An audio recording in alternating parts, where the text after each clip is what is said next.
Society markets high intelligence to men as a superpower, a built-in biological advantage. But for the man actually living with it, the reality is a permanent sensory malfunction. While everyone else experiences life as it happens, your brain is stuck running simulations. From the outside, you look like a decisive leader who always has the answers. But carrying that expectation creates a massive cognitive debt. You project certainty to your family and colleagues, while secretly burning out from the effort of maintaining the facade. Other men spend their energy building businesses or networks, but an analytical mind is perpetually building an invisible architecture.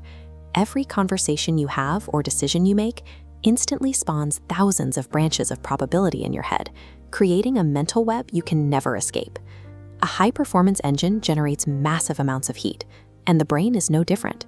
We experience that heat as relentless cognitive noise. It is a vibrating hum of thoughts that makes it impossible to sit on a porch and simply watch a sunset. Because you cannot turn the engine off, you are separated from the simple beauty of the now. That gap between what you are analyzing and what is actually happening makes the smartest man in the room the loneliest. This isolation is a product of your biology. Your brain operates as a pattern recognition machine that lacks an off switch. It takes in a tone of voice or a shift in the market and automatically searches for the underlying structure. This creates simulation syndrome. It is an involuntary reflex where your brain runs every possible future outcome before you even open your mouth to respond to a question. This illustrates the paralysis of knowledge. While your peers take bold action, you look indecisive. You aren't slow. You've just already simulated 100 ways the project could fail. You are fighting a war with a future that hasn't happened yet. This professional paralysis eventually bleeds into your personal life, resulting in a persistent relational lag. When your partner speaks, you aren't hearing her words. You are scanning for micro-expressions and predicting the next 5 steps of the conversation. Because you are already living in the simulated future, you are entirely absent from the present moment with her. The intelligence designed to protect you by predicting threats ends up destroying your ability to connect. Your mind becomes a barrier to the very intimacy you crave.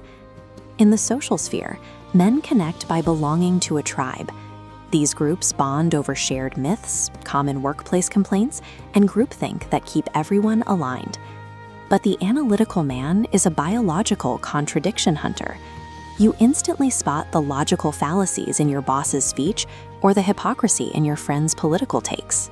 This creates an excruciating choice: point out the flaws and be exiled as an arrogant killjoy, or stay silent and feel like a fraud. Most smart men choose to find a middle ground, a silent retreat where they are physically present but intellectually isolated. This fix-it reflex often infects the home.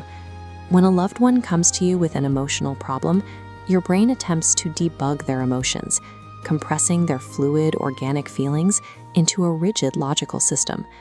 When you cannot solve the person you love, you view empathy as a failed calculation. When the math doesn't work, you retreat into an analytical bunker. Because the cost of correcting the tribe is exile, and the cost of empathy is a failed calculation, the analytical man eventually defaults to isolation.